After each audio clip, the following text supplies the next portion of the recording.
The Language of Childhood Friends by C.J. It's Winter. Read by Zora J. Zephyr. Chapter 2 Secret Languages, Shopping, and Spices.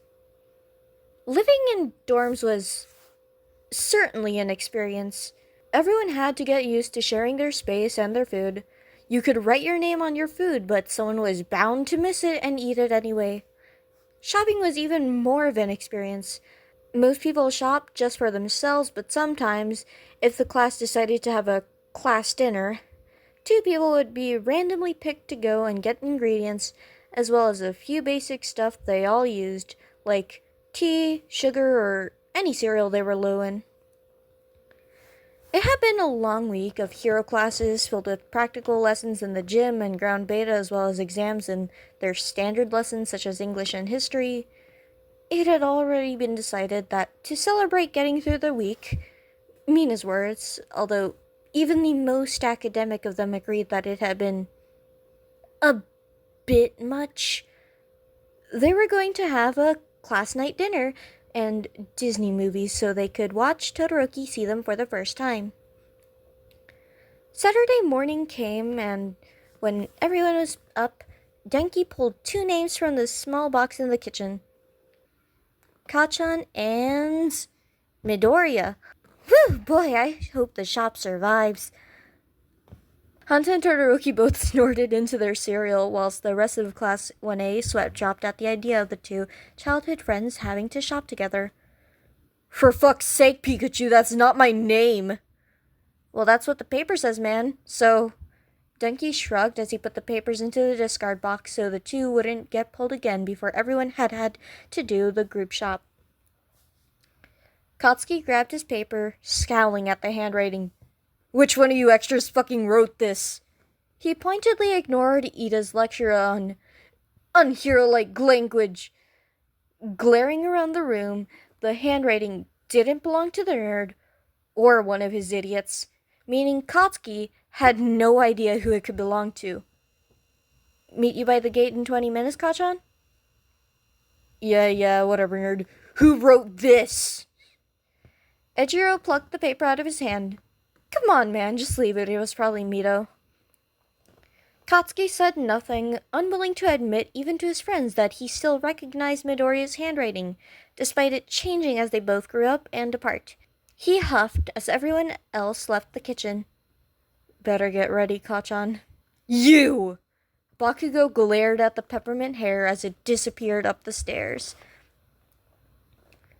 Thankfully, the shops weren't exactly busy first thing on a Saturday morning, so both the teens were hoping that this would be an in-and-out trip.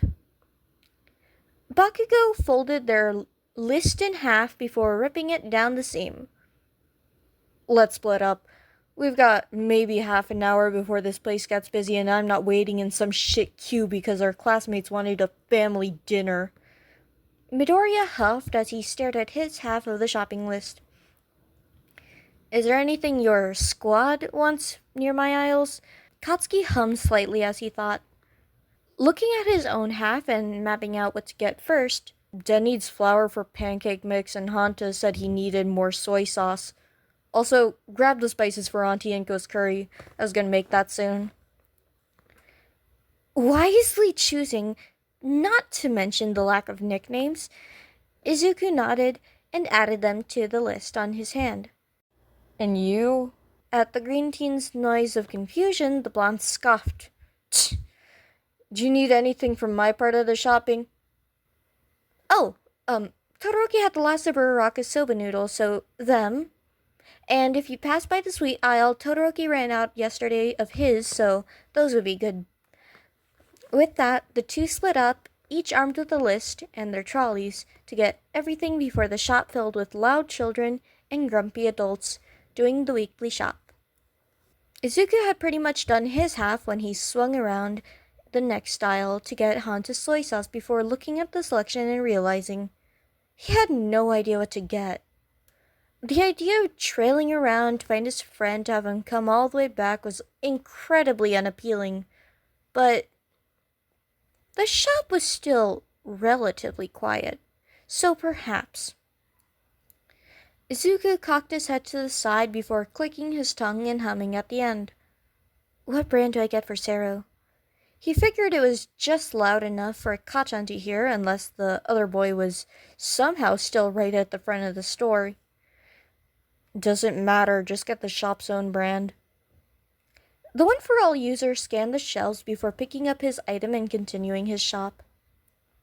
It wasn't long after Zuko had asked after Hanta that Katsuki realized he too would have to use their language for shopping, of all things.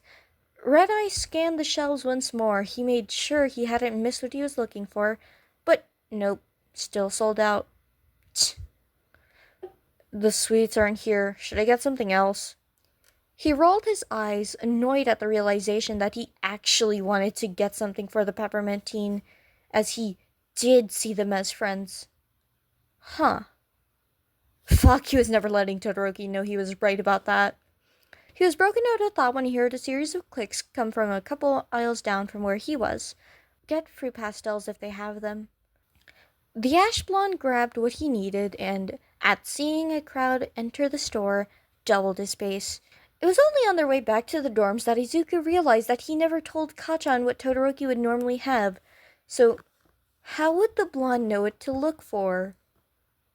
Oh my god. Shoto is right. They are friends. Izuku stifled a laugh as they walked through Yue's gates, holding that information to use against his childhood friend when he needed blackmail. Look, Kachan, you do emotions.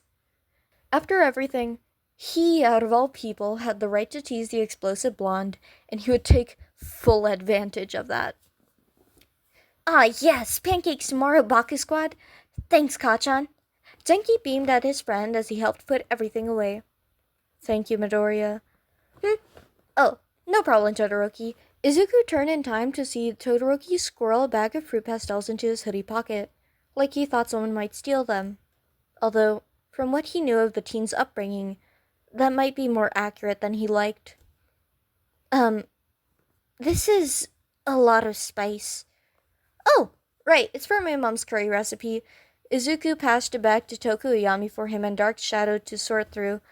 It's gonna be pretty mild, unfortunately, because they didn't have everything. Mild? The green-eyed boy turned to a concerned-looking Uraraka, who was looking at the spices in question. Yeah, but Kachan's still gonna make it, even though we don't have everything. Izuku beamed at the brunette, completely missing the point she was trying to make. With what was in front of her, nothing could be mild if all of this was used. However, at the mention of Katsuki, the class as one looked over to the blonde, blinking as they took in the fact that he was willingly going to cook for Midoriya. Hell yeah, I am. Mild or not, Auntie Enko's curry is fucking amazing. Auntie? The entire class seemed even more confused at this for some reason.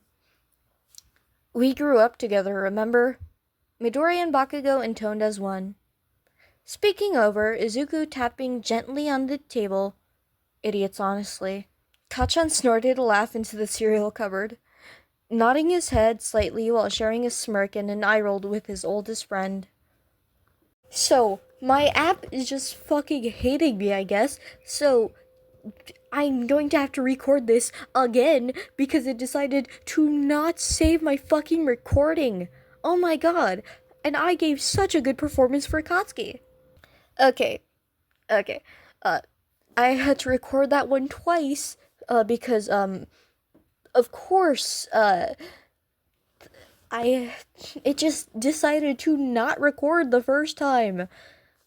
So, yeah. I hope that audio is a lot clearer in this run compared to Chapter 1, since I did Chapter 1 in the middle of the night and, trying to be quiet. But also had the phone, like the speaker where it's recording, like closer to my mouth to get a clearer reading of the audio without being too loud.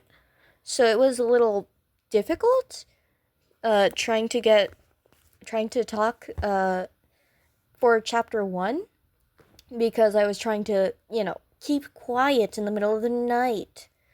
But, it's funny. It's fun.